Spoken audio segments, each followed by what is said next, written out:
Daily current news programme में आपका स्वागत है। आज का हमारा चर्चा का विषय है लेटरल एंट्री पर सरकार का यूपीएससी को पत्र।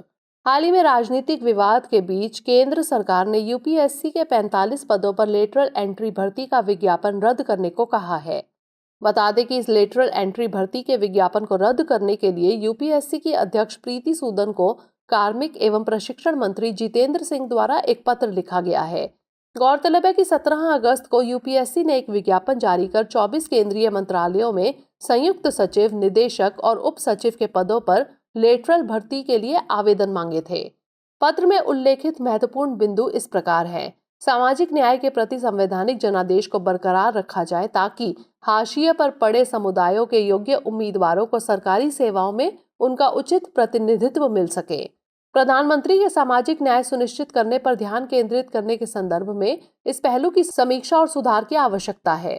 आपको बताते चले कि लेटरल एंट्री के अंतर्गत पदों को विशिष्ट माना गया है और एकल कैडर पद के रूप में नामित किया गया है, इसलिए इन नियुक्तियों में आरक्षण का कोई प्रावधान नहीं किया गया है।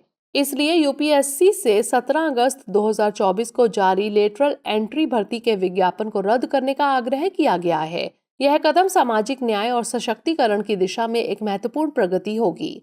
अब बात कर लेते हैं लेटरल एंट्री के बारे में। इसे वर्ष 2017 में नीति आयोग ने अपने 3 वर्षीय कार्य एजेंडा में प्रस्तुत किया था।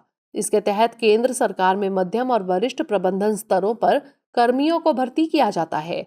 इस भर्ती का मुख्य उद्देश्य सरकार के लिए व्यक्तियों की डोमेन विशेषज्ञता और विशेष जानकारी का उपयोग करना है, भले ही वे नौकरशाह हो या नहीं।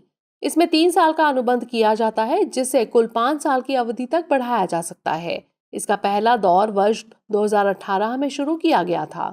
बता दें कि पिछले 5 सालों में लेटरल एंट्री के जरिए 63 नियुक्तियां की गई हैं, जिनमें से वर्तमान में 57 अधिकारी मंत्रालयों, विभागों में विभिन्न पदों पर कार्यरत हैं। आइए नोट कर लेते हैं अभ्यास प्रश्न।